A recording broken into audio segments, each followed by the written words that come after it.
Welcome to Moving Forward with Young Voices.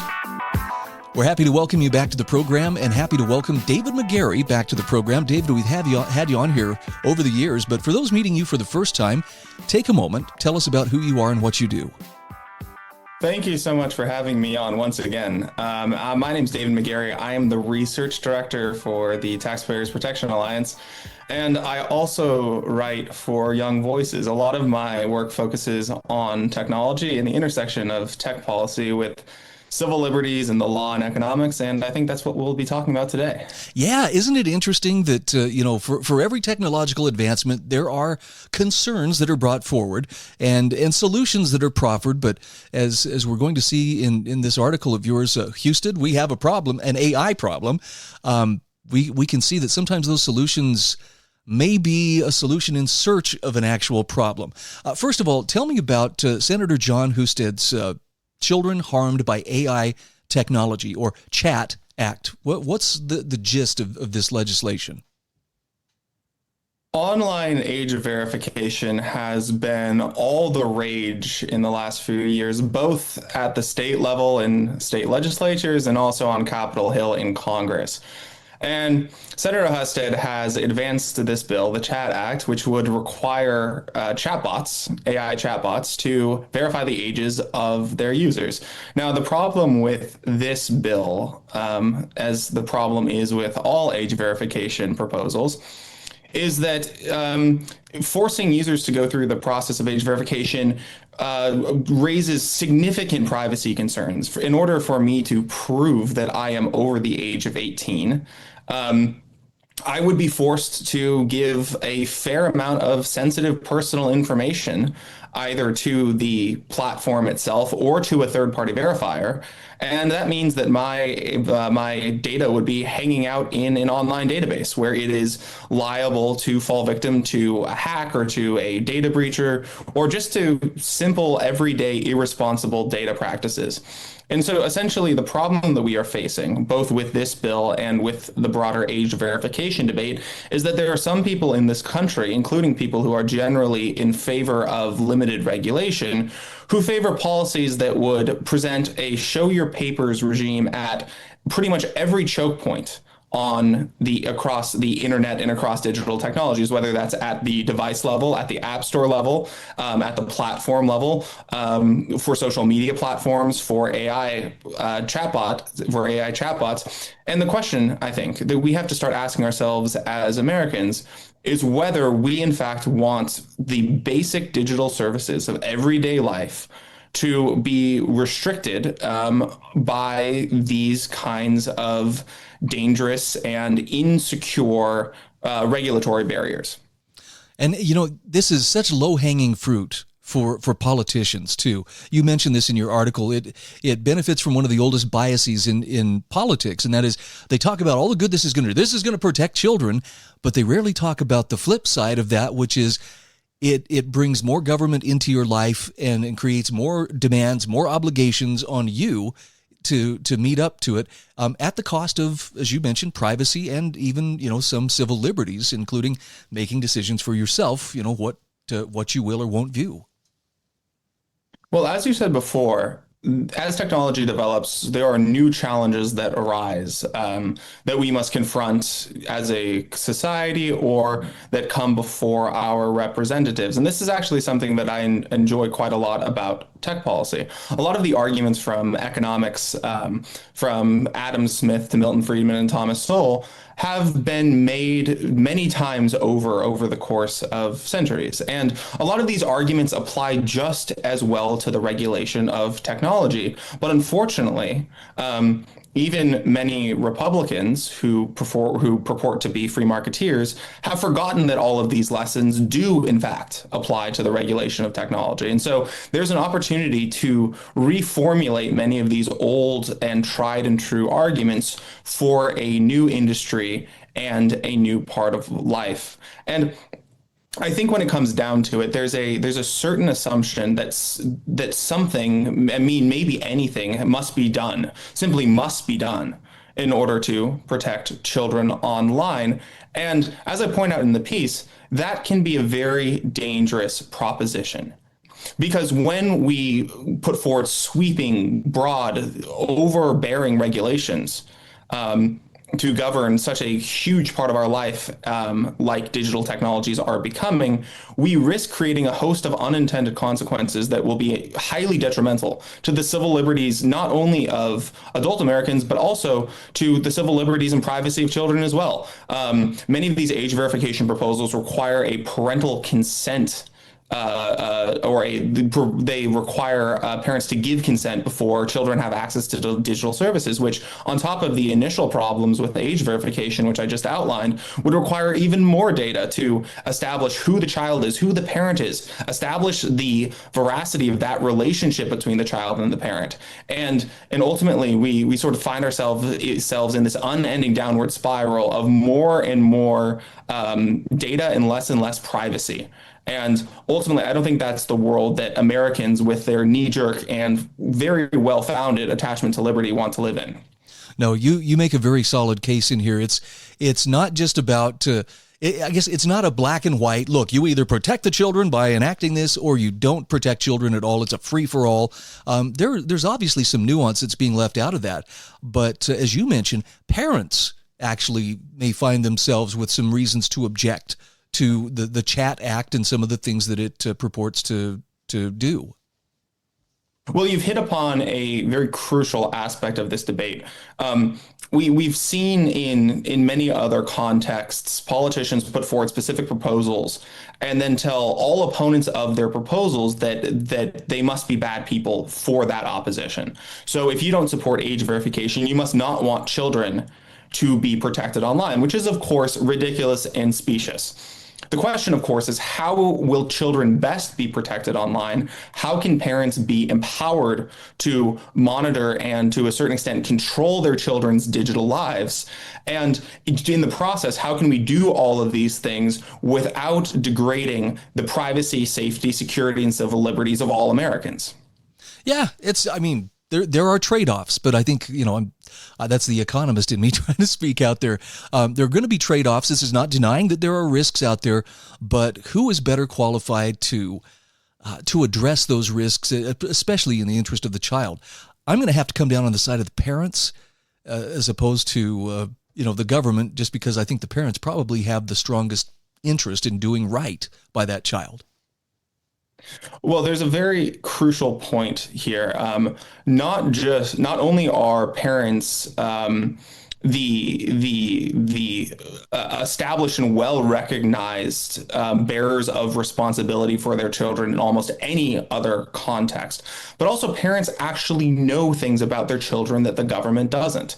And one crucial point about this is that many of the mandates that we've seen from the Chat Act and beyond establish cumbersome one-size-fits-all remedies.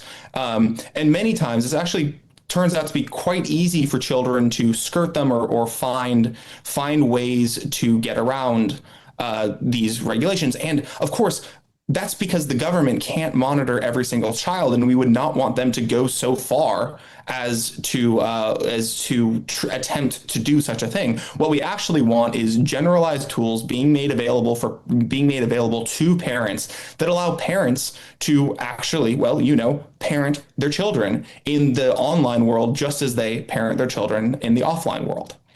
We're coming up on the end of the segment here, but David, for people who want to follow this issue, or for that matter, to follow your writing, what's a good place that they can find you? What's a good place that they can sink their teeth into this issue?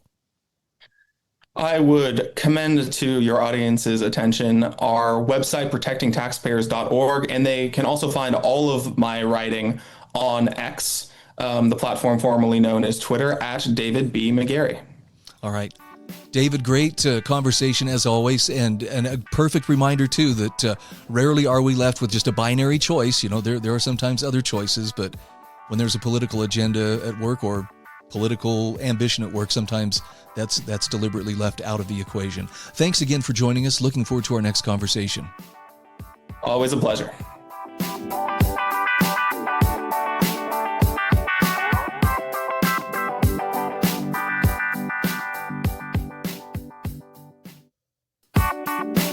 Welcome back to Moving Forward with Young Voices. Happy to welcome Harrison Griffiths to the program. Harrison, we've had you on here before. We know you're a Young Voices contributor. Take a moment and just tell us a little bit about yourself and about your background before we launch into our conversation today.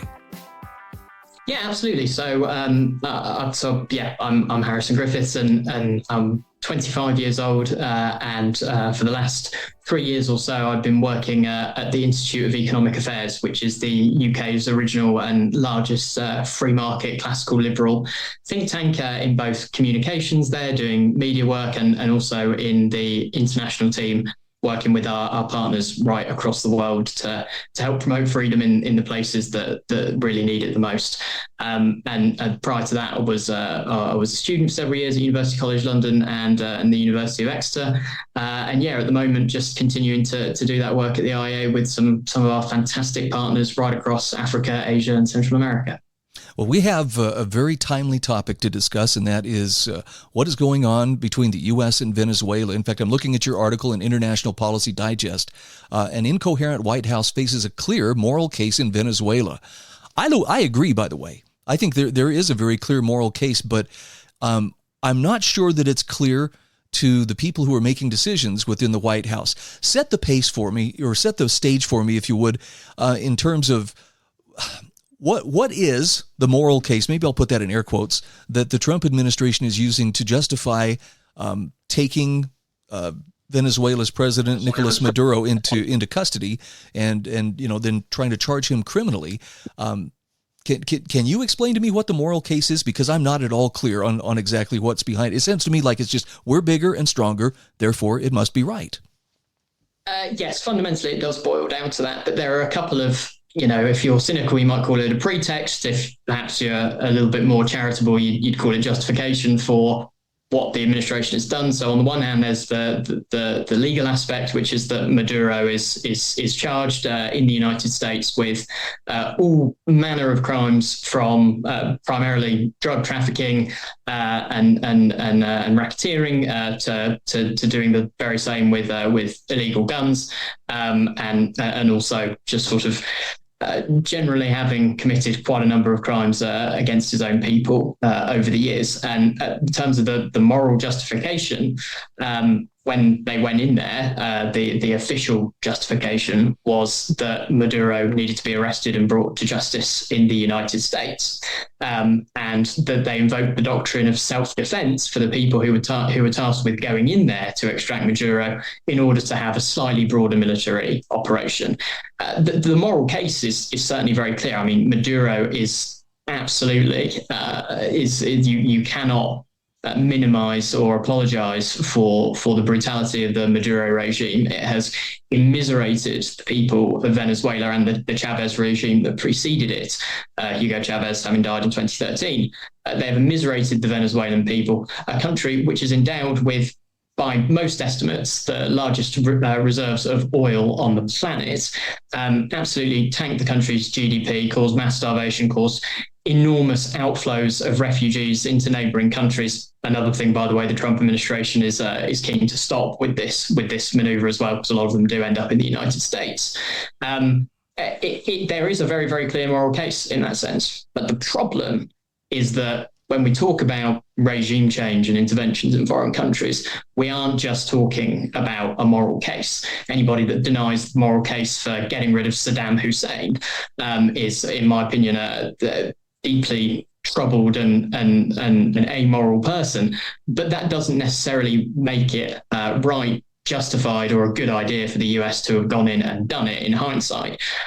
What the Trump administration's intervention has turned out to have done is indeed one of the things that I warned about in my article, which was published before the arrest of Maduro actually took place, which is that by saying, well, essentially the United States can go into another sovereign country, arrest its leader on charges that are made against that leader in the United States, and invoke self-defense to then undertake a broader military campaign to facilitate that arrest.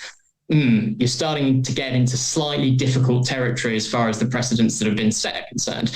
Now, this won't bother Russia and China. They have no regard for international law or norms anyway, as we see when it comes to Russia's brutal invasion of Ukraine. But it does make people question the leadership of the United States, both morally and practically in terms of its dependability, and also with Trump escalating the rhetoric around Greenland, an utterly insane and unjustified diplomatic posture, it's going to make people think twice and destabilize the global order while alienating America's allies. Well, I think back to the video footage that we keep seeing of, or we were seeing of, alleged drug boats being blown up, by the U.S. military, allegedly from Venezuela, and they're carrying drugs to the U.S. And the problem that I have here is not that, oh, sure, I want everybody who wants to bring drugs into the U.S. to have, free way to do that. But if it's a law, if it's a criminal law that's being broken, then there's due process that has to take place. And extrajudicial killings, I disagreed with them under President Obama. I disagree with them under President Trump. And I feel like I'm being consistent in my principles here. But if it's the law, then it seems like it should follow due process rather than just based on the say-so of someone in the know. This person is bad, or that boat is carrying something dangerous. Therefore, we shouldn't have to explain ourselves when we blow it up and kill the people within it.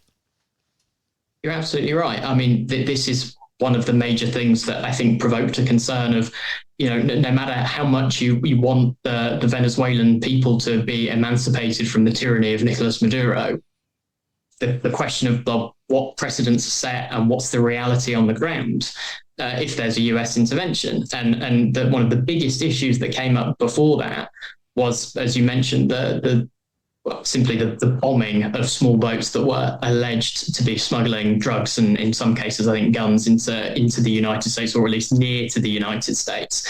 And this is problematic for a whole host of reasons. Yes, there should be due process involved if you violate the law. I mean, I'm pretty radical on this. I think the laws are totally unjust anyway. But even if you take away that, you need to first establish the facts. Are you smuggling drugs in the first place? And then the US has obligations. I'm not even talking about international law. You might not believe in international law. It is a very, very slippery concept that does certainly revolve around the consent of the great powers who are involved in cultivating it. But even domestically and constitutionally, the US has obligations to people who are foreign nationals who are involved in a US campaign, military or otherwise, who are targets thereof, to essentially apprehend them, to give them some degree of due process.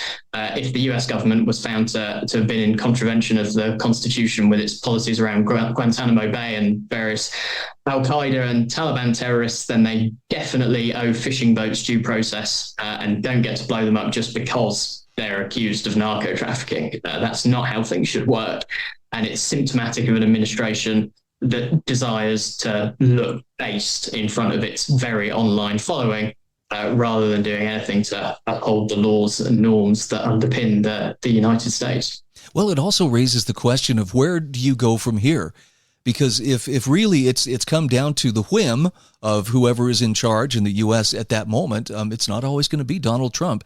That seems like it makes the world a less safe place, as opposed to one where the rule of law still applies regardless of who's in charge.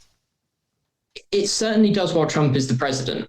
And while anybody claiming to be, I think, his successor as president, I think J.D. Vance would take a similar sort of edgelord approach to foreign policy and to international laws and norms as Donald Trump does. I very strongly believe that once Trump is gone, I believe a Democrat is likely to replace him. But whenever a Democrat or a vaguely normal Republican is back in office, I think the US will have a lot of apologizing, a lot of explaining, a lot of reproving itself to do to allies and enemies alike across the world after Donald Trump is gone. But I think once it is done so, we will see something resembling norms come back, because Trump is exceptional insofar as he just doesn't care about this stuff. He's not intellectually invested in anything, and certainly not in things that he considers to be kind of phony and weak. He likes the idea of that power, and he doesn't like the idea of it being constrained. I think generally, even though I have an awful lot of objections to basically any US president who's been in power in the last 100 years, what they do domestically and abroad, there is at least a respect for norms insofar, even if it's broadly sort of textual and on paper, that you just don't see with Trump. Once again, we've been visiting with Harrison Griffiths, a contributor for Young Voices. Looking forward to our next conversation. Thank you very much. Welcome back. This is our third segment of Welcome back to Moving Forward with Young Voices. We have Garrett Fulce joining us. Garrett, welcome to the program. For those who are meeting you for the very first time, tell us just a little bit about your background. Yeah, I'm a political operative based in Sugar Land, Texas, which is near Houston, and I've been, writing for a number of years now. Well, I think of Texas, and I think, Texas is one of those states that has an almost unbelievably capable economy. I mean, with the seacoast and everything, it could very easily be a standalone country. And technology, of course, is no stranger there too. I'm looking at your article from realclearmarkets.com. The AI boom is tailor-made for the Texas economy. Talk to me about what makes Texas such a great place for AI, and what does it mean for the citizens there? Yeah, absolutely. So, Texas historically has been growing since it became a state. Hell, it was growing before it became a state, when it was its own country. There's always been a lot of natural resources here. That's what attracted people originally. Lots of ag land to develop. And it just sits nicely geographically in the United States as a at the north-south crossroads and at an east-west crossroads. So when the railroads were being built, a lot of railroads would come to Texas, consolidate, and then go out west. Now, obviously, you had stuff up north too, but it was one of the major places where railroads connected east-west, but also, north-south to Mexico and to between Mexico, United States, and Canada now. So it just sits nicely. So the real first evolution of the Texas economy from agriculture into railroads kind of birthed the oil industry, because when oil was found back in 1900, January of 1900, there weren't no refineries here or anything. So, but the railroads were already here, and all the oil got pushed up to the northern refineries, because originally the oil, all that capacity was up in the Midwest. So over the years, that moved to Texas, right? And that became the backbone of the oil and gas economy, not only in Texas, but in the country. And in a lot of ways, it's the beacon of the oil and gas industry for the world. So, Texas, the economy has largely been based off the oil and gas industry for the past 100 years. Now, it's been diversifying, but that same infrastructure that, of the oil and gas industry and the same factors of, where it sits geographically, like put Texas in the same position for the AI boom, for the AI infrastructure. I'm talking chips to fuel different computers and servers and all those things, CPUs and GPUs, as well as the data farms, the data centers that are popping up to process all the information that needs to be done in order to make generative AI and maybe AGI in the future.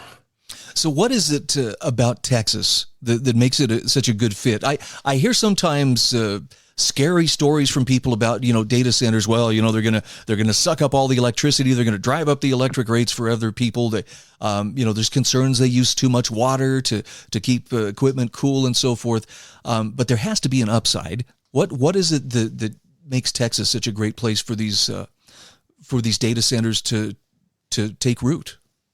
Well, Texas has the largest electrical capacity in the country. Outside the fact that Texas has its own electrical grid, it's not part of the two major ones in the United States, and obviously not accounting for Hawaii. The Texas is the largest. Has its own, but beyond that, consumes the most electricity. It consumes about, or produces about, 60% more than California, who's in second place. And one of the reasons that is because we have our own grid. It doesn't take as much time to bring new generation online. So as we've seen more and more need for electricity, we've brought it on. It also means we've thought about this in the past. One of the things we did over the past 10 years was encourage Bitcoin farmers, which also consume a lot of electricity, to come to Texas. Well, when their farms, when we start to reach peak demand, when really hot days, really cold days, we have a deal where they turn their centers off, but all the electricity they brought in and the typical generation that's necessary to make those things going, now that becomes accessible to the public at large. Now, there are always concerns about it raising rates, but since we have a market on both the production and on the consumer side that's, allows for people to come in and do it, and it's not regulated, we don't have the same friction whenever it comes to expanding. Yeah, it could go up like everything else is going up with the inflation, but it's not going up nearly as much. And that's on the electric side. On the water side, some of these, the data centers are starting to figure out you don't have to use drinking water. So some of these data centers like El Paso Meta's putting one in, they're putting one in where they're going to be doing net double the water that they consume, right? Because they don't have to use drinking water, and it creates so much heat that it distills the water. Basically, I'm kind of taking a couple leaps, but basically it's producing more water because the water that comes in isn't drinkable, and the water that comes out is. So there's ways to solve these problems. It isn't just, we shouldn't do this because XYZ. There's a whole bunch of opportunity here. And if there's anything about Texas is we love opportunity. That's what we've always been doing. It's why we attract people. There's an ethos in Texas, but it isn't just everyone who's born with it. And we also attract the people who have that same ethos to the state to pursue those types of, economic prosperity. Talk to me about lessons learned. When was it? 2021, when we had the big winter storm that took such a toll on the electric grid. I know at the time I had a friend living in the Dallas-Fort Worth area, and he said, yeah, that was a big wake-up call for a lot of people. What did the folks in charge do to protect against something like that happening again? Well, there were two main things. I'll clarify at the beginning that was a genuinely 1 in 100-year storm. We had never had anything like that recorded, and since people have been here, where the state from Amarillo down to Brownsville was all under freezing. It doesn't freeze that far south in Texas, ever. So when it happens across the whole state. That was a very, very rare incident. But one of the problems we ran into was we had all sorts of hardening issues where it came to winter hardening for different electrical supply. Well, they spent a lot of money and a lot of time in the legislature over the past 4 years going in and making sure that those things are up to date now. So in the future, we shouldn't have the same drop off. One of those things was when they had to start doing rolling blackouts, which is a thing that any electrical grid's going to have to be capable of doing to kind of shift load around so you don't have total grid failure. They didn't have the producers on the do not turn off list. So as they were rolling it, they were also losing production because they would kick off some of the ones that were producing, and that created obviously a downward death spiral, to the least. That's on one end. On the other end, we started investing more in thermal, which is oil and gas and nuclear generation. Texas has a ton of renewables on our grid, which you would think Texas is not the most environmentally, forward-looking necessarily. But about 25 years ago, Texas started to invest in that, and because we have a ton of wind and we have a ton of space for solar. But what we didn't foresee was the shale revolution, which we benefited from, but also made natural gas cheap and the best way to kind of fuel things. So we still have all the wind and solar on our grid. It's going to stay there. We're not incentivizing it anymore. So that's the main thing. I ask this also a little bit tongue in cheek, but Elon Musk seems to find Texas a very hospitable place. And when it comes to technology stuff, I feel like he's kind of out there on the cutting edge. Any thoughts you'd like to share on does having him in Texas help the cause of technology there? Well, it certainly doesn't hurt. I mean, when you're putting billions upon billions of dollars into different investments from space exploration to building electrical cars to the boring project, any number of these issues. I mean, these businesses that he runs, and he's now based in Texas and brings if you have one company, other companies like to go near it because they can start, sharing or stealing each other's staff. Like when you have that network of not only homegrown staff, but, people that come in, it helps for all of that for sure. Once again, we are speaking with Garrett Fulce. He is a Young Voices contributor. And Garrett, for those who wish to follow you, where can they find you?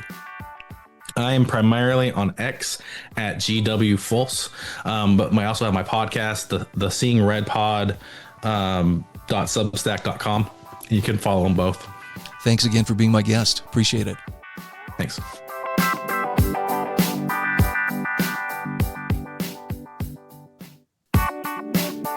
Welcome back to Moving Forward with Young Voices. This is our fourth and final segment today. Happy to welcome Ed Tarnowski to the program. Ed, we've had you on a few times before, but I know there are folks who are hearing your voice for the very first time. Take a moment to tell us a little bit about yourself. Absolutely. Well, it's always a pleasure to be on. You're one of my favorite shows. My name is Ed Tarnowski. I am a policy and advocacy director over at Ed Choice, Milton Friedman's Legacy Foundation. And then full-time, I write in a variety of topics for Young Voices, usually focused on tech and innovation, capitalism, things along those lines. I know we've had discussions on this program in the past about the federal government working to connect rural America with good fast broadband, and I don't think I have ever yet had a conversation that was celebrating. My gosh, they've done it. It's more like, well, they've promised this, but there's still a long way to go. I'm looking at your article from Reason.com. The free market can connect rural America faster than the government. And I am all ears. Tell me, first of all, about what is the government's broadband program and how's it doing? Mm-hmm. Well, absolutely. Well, as part of the 2021 bipartisan infrastructure law signed by then President Biden, there's this program called BEAD. And essentially, its purpose is to connect rural America, just as you've said. They've allocated $42 billion to do this. And today, at least as of writing the article, and I believe the same stands today, it is not connected to a single household. Years later, now with that being said, the last state has finally submitted their plan. I believe it was last month. It was California. So we are seeing some movement, but still years on, we still haven't seen even one connected. $42 billion. So in a very government style of doing business. Wow. Those promises are expensive promises. Now, let's flip the discussion, though, and talk about the free market. And maybe if you could give me an example of how, for instance, Elon Musk with Starlink is helping connect people to high-speed broadband. Oh, absolutely. No, this is something to be very excited about. So we've seen it just a few years ago, and I see this as one of the most stark examples of the free market and capitalism being a better predictor at what consumers want and need. Because when this infrastructure law was passed back in 2021, the Biden administration, following passage of the law in a memo, essentially made a preference for last mile fiber as the solution, which is kind of like how it's a physical connection with laying cable that last mile in rural America, connecting it to the direct household. And they put it as a heavy preference, and they kind of sidelined LEO satellite internet, which is how Starlink works, from receiving BEAD funds to connect. Now, one of the reasons it's so the reason I cited as an example for how the free market is a better predictor is admittedly, Starlink was in the earlier days of commercial use. It had slower speeds. It had to launch as many satellites. But years later, now in 2026, the numbers are from the end of 2025, we've just seen massive improvements in their speeds. So, for example, they were not meeting the benchmarks back in 2021. Just a few years later, they have blown past the FCC benchmarks for what they consider to be reliable internet service, beating it significantly. So Starlink is now has the technology in most places to offer internet service that is just as that is on par with last mile fiber internet. So it's really exciting, and they can do it much cheaper, which we can get into shortly.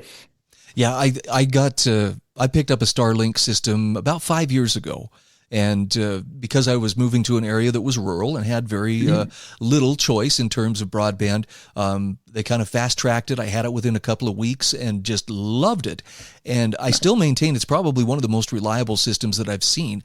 I'm curious, what is it that holds up, the federal effort to create broadband? How many billions did you say they've spent? There's $42 billion allocated for this. And do they have anything to show for it at this point? Not yet. I mean, and again, to be fully transparent, the states have finally, all of the 50 states and have now submitted their plans and how they're going to use fiber, how they're going to use this plan. I will say before all the states had made their final submissions, the Trump administration did change that Biden administration fiber preference to being technology neutral. However, they're still just getting this LEO satellite internet is still only going to get a small percentage.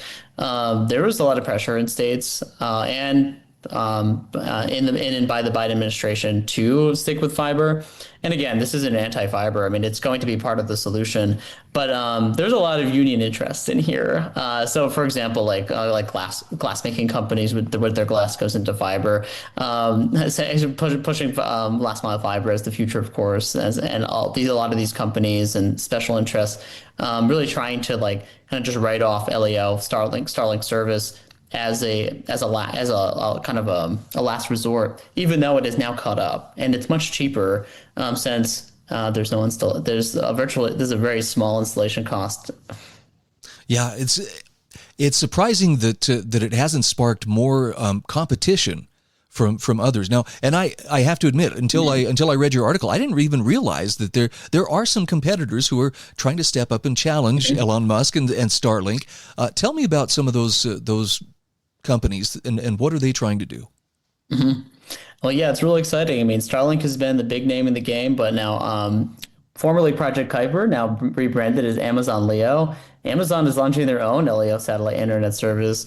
They're already launching satellites, which it's not quite ready for commercial use yet, but they're prepping up. They already have their website up and the speeds that they're planning to offer when they're ready to go. So this is an industry that's only continuing to become more robust. And in terms of users, I mean, we're seeing demand. I mean, since I was writing, I wrote the piece. It was published in early December, and it was right after Starlink had announced a new benchmark of 8 million users. And then 2 weeks after writing, they passed 9 million, and that was up from 140,000 users just a few years ago.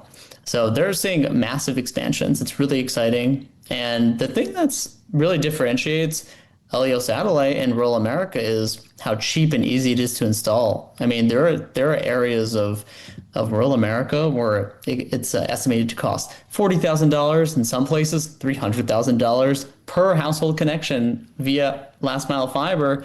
But if you're using LEO satellite, the hardware can install for about $600. They often have deals to make it even cheaper. Sometimes it's even free. And then it's up and running in less than a day. And compared to the BEAD program, which is still connected none. So, yeah, I assume that the procedure is pretty much the same with connecting Starlink, but it literally was, mount the dish and let it orient itself to the satellites and then plug it and you're good to go. It was so simple that I was like, it can't be that easy. Right. And yeah, you wonder why the competitors are trying to sideline it, of course. So are there things that are standing in the way of greater competition in that broadband arena? I mean, it sounds from what you're reporting here, fiber is going to be more expensive, but are satellites the way of the future? Yeah, I mean, it is to be seen. I mean, like I said, I think a lot of the state plans were kind of baked in before a lot of these stats came out. And it's another example of government inefficiency. And they passed this years ago with the funding. The LEO satellite internet was still undergoing rapid improvements, which we are now seeing the fruits of today. So I think the barrier is going to be for now that, it looks like a lot of the subsidies are going to be baked in for last mile fiber. However, Starlink, which is vastly a privately driven venture, is continuing to improve service, and it still has this opportunity to compete. We just hope that government will stay out of the way and allow it to compete, because it's some really exciting stuff. That's the tall order, though, is getting government. Could you please step aside and let the free market do what it does best and solve problems? Right? So, again, we're talking with Ed Tarnowski. Ed is a senior contributor at Young Voices and also a policy and advocacy director at Ed Choice, where he hosts the State of Choice podcast. Where can people find you online? Where can they follow you on social media? Yeah, absolutely. Well, you can always find my work over at x.com at Ed Tarnowski, and feel free to reach out anytime with questions. Always love to keep the conversation going on tech innovation and capitalism. It's an exciting time. Don't let anybody fool you. This is a great time to be alive. Ed, The world's getting better. yep, looking forward to our next conversation. Thank you so much. Likewise. Thanks for having me on the show.